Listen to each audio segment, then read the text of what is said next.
වීදුරු බෝතලෙන් හදාගත්ත මල් පෝච්චියට ලස්සන කවරයක් මෙන්න මේ විදිහට A4 කොළ වලින් හදාගමු. ඒක හදන්නේ කොහොමද කියලා මම අද ඔයාලට කියලා දෙන්නම්කෝ. එහෙනම් අපි බලමු මේක හදාගන්නේ කොහොමද කියලා. මුලින්ම ඔයාලා මෙන්න මේ විදිහට A4 කොළයක් ගන්න. මම මේ කවරේ හදාගෙන තියන්නේ A4 කොළ දෙකකින්. ඊට පස්සේ අපි ඒක මෙන්න මේ විදිහට නවා ගන්න ඕනේ. එක පැත්තක් මේ විදිහට නවා ගත්තට පස්සේ අනිත් පැත්තත් ඒ විදිහට නවා ගන්න. නැවුම් පාර හදාගත්තට පස්සේ මෙන්න මේ විදිහට දෙපැත්තට නවන ගමන් මෙන්න මේ විදිහට හදා ගන්න ඕනේ. ඊට පස්සේ ඔයාලා හදාගත්ත කොටසේ සෙන්ටිමීටර් 5ක් ඒ වගේම සෙන්ටිමීටර් 11ක් ලකුණු කරගන්න. මුලින්ම සෙන්ටිමීටර් 5ක් ලකුණු කරගත්ත කොටස මෙහෙම නවා ගන්න ඕනේ. මෙන්න මේ විදිහට තමයි අපි නවා ගන්න ඕනේ. මෙතනින් මෙන්න මේ විදිහට කෙලින් තියෙන්න ඕනේ. ඊට පස්සේ නැවුම් පාර ටිකක් තදට හොඳට නවා ගන්න. ඊළඟට මේ විදිහට දිග ඇරලා මේක මම බොහොම හිමීට ඔයාලට කියලා දෙන්නම්. මේ නැවුම් පාර දිගේ මෙහෙම නවා ගන්න ඕනේ. මේ උඩ කොටස චුට්ටක් වෙනස් වෙනවා. එතකොට ඇඟිල්ලෙන් තද කරන ගමන් මෙහෙම නවා ගන්න.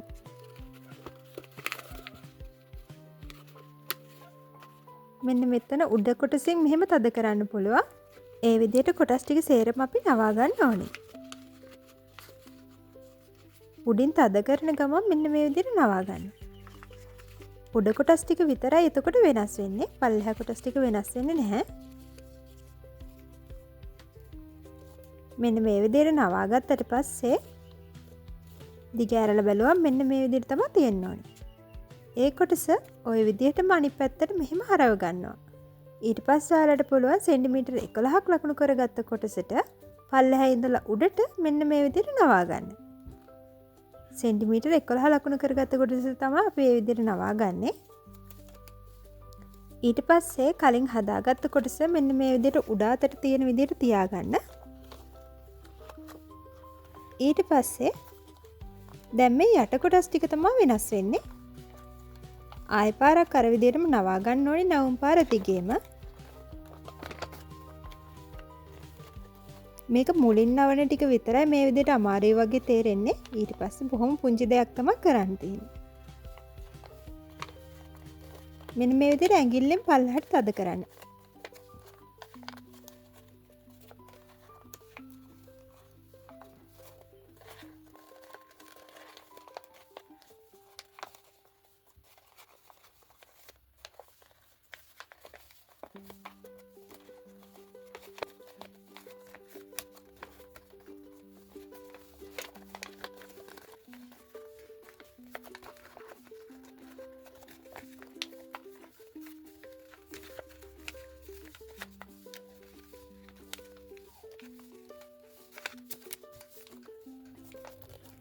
ඉතින් නවාගෙන ඉවරුණාට පස්සේ මෙන්න මේ විදිහට තමයි තියෙන්නේ. මේ විදිහේ කොටස් දෙකක් අපිට ඕනි වෙනවා.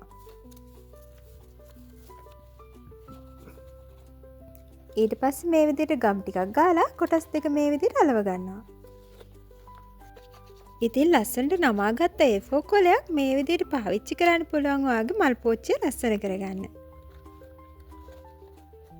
ඔයාලා try කරලා බලන්න. ඔයාලට පුළුවන් මේකේ පතුල කොටසට කාඩ්බෝඩ් රවුමක් පාවිච්චි කරන්න. රවුමක් පාවිච්චි කරලා ලස්සන මල් වාසයක් විදිහටම පාවිච්චි කරන්නත් පුළුවන්. මම මේක පාවිච්චි කරන්නේ මෙන්න මේ විදිහට කවරයක් විදිහට. ඉතින් ඔහොම තමයි හදලා වෙනාට පස්සේ තියෙන්නේ. මේක ටිකක් ඉවසීමෙන් කරන්න ඕනේ වැඩක්. පරිස්සමෙන් try කරලා බලන්න.